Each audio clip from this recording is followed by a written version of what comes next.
ঢাকা জেলার ধামরাই এবং সাভারের উপজেলা পরিষদ নির্বাচন চলছে আজ। আমি দাঁড়িয়ে আছি ঢাকা জেলার ধামরাই উপজেলার দেপসাই প্রাথমিক বিদ্যালয়ে। আমি যদি আপনাদের দেখাই, আমার পেছনে যেটা দেখতে পাচ্ছেন সেটা হচ্ছে একটি পুরুষ ভোট কেন্দ্র, যে বুথে আমরা অনেকক্ষণ যাবৎ দাঁড়িয়ে থাকার পরেও কিন্তু তেমন কোনো ভোটার উপস্থিতি আমরা এখানে দেখতে পাইনি। আপনি কি ভোট দিতে এসেছেন? একাই আপনি লাইনে? না না একাই। হ্যাঁ, একাই আগে পিছিয়ে কেউ ছিল না? আছে, গেছে ভিতরে গেছে। গেছে, কিন্তু কম মনে হয় না ভোটার উপস্থিতি? মোটামুটি। প্রিসাইডিং অফিসার আপনি, মানে এই অফিস ভিতরে না? আমরা একটু কথা বলার চেষ্টা করব এখানে যিনি প্রিসাইডিং অফিসার আছেন। আপনি প্রিসাইডিং? আচ্ছা আচ্ছা। কেমন উপস্থিতি, কেমন ভোটারদের? আমরা তো দেখলাম যে পুরুষ কেন্দ্রে ভোটার নেই বলেই চলে। হ্যাঁ, যেহেতু ভোট গ্রহণ 8টা থেকে শুরু হয়েছে, সবে মাত্র আপনার 9টা বাজে। এখন গ্রামাঞ্চল হওয়াতে অনেকেই তো রান্না বা পারিবারিক কাজে ব্যস্ত। আমরা আশা করি ভোটার উপস্থিতি ধীরে ধীরে বাড়ছে। আশা করি 9টার পর থেকে আরও উপস্থিতি বাড়বে। এই তারপরেও আমাদের এ পর্যন্ত পুরুষ এবং মহিলা কেন্দ্র মিলে প্রায় 180 জনের মতন কাস্ট হয়েছে ভোট।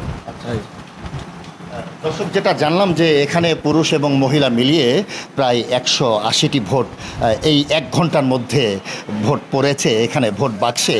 আর এখানে কিন্তু আইন শৃঙ্খলা বাহিনীর যে তৎপরতা আমরা দেখেছি, যে ধামরাইয়ে কিন্তু আইন শৃঙ্খলা বাহিনীর তৎপরতা রয়েছে যথেষ্ট চোখে পড়ার মতো। বিশেষ করে এখানে একজন পুলিশ ভাই আছেন। কেমন অবস্থা? না, ভালো ভালো, সার্বিক পরিস্থিতি ভালো। অনেক ধন্যবাদ। যে এখানে সার্বিক পরিস্থিতি উনি বললেন যে ভালো, এবং আমরা দেখতে পাচ্ছি যে অনেক প্রার্থীরাই কিন্তু এখানে তারা এসেছেন তাদের নিজেদের ভোট দেওয়ার জন্য এবং ভোটের যে পরিস্থিতি সেটা দেখার জন্য। আমরা যেটা জেনেছি যে ধামরাই উপজেলায় মোট 6 জন তারা উপজেলা পরিষদ চেয়ারম্যান নির্বাচনে তারা প্রতিদ্বন্দ্বিতা করছেন। ভাইস চেয়ারম্যান পদে প্রতিদ্বন্দ্বিতা করছেন 4 জন এবং মহিলা ভাইস চেয়ারম্যান পদে প্রতিদ্বন্দ্বিতা করছেন মোট 6 জন।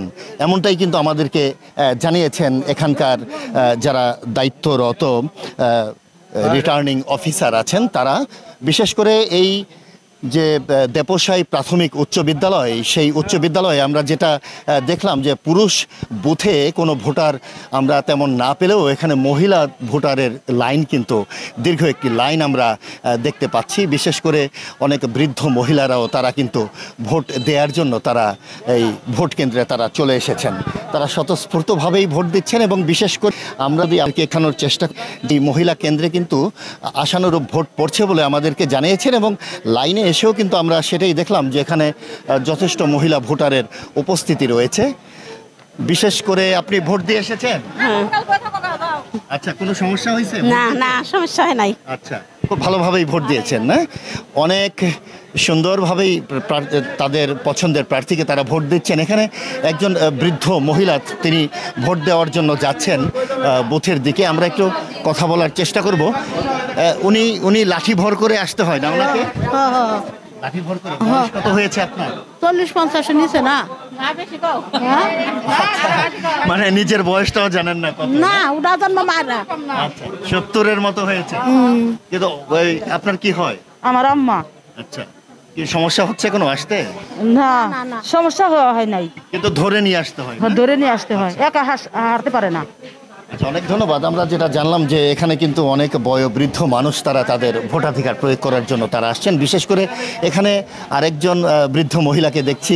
আমি অনেকক্ষণ যাবতই খেয়াল করেছি যেখানে অনেক বৃদ্ধ মহিলারা তারা তাদের ভোটাধিকার প্রয়োগ করার জন্য তারা এখানে এসেছেন। বিশেষ করে এখানে লাইনে যারা দাঁড়িয়ে আছেন, কতক্ষণ যাবত আছেন?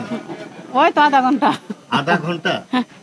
দর্শক, যেটা বললাম যে আসলেই পুরুষ কেন্দ্রে আমরা তেমন ভোটার উপস্থিতি না পেলেও আমরা মহিলা কেন্দ্রে কিন্তু দেখেছি যে দীর্ঘ একটি লাইন, এবং মহিলারাই বিশেষ করে পুরুষের চেয়ে এই ধামরাই উপজেলা পরিষদ নির্বাচনে তারা তাদের ভোটাধিকার প্রয়োগ করার জন্য তারা দীর্ঘ লাইনে দাঁড়িয়ে থেকে তারা তাদের ভোটাধিকার প্রয়োগ করছেন।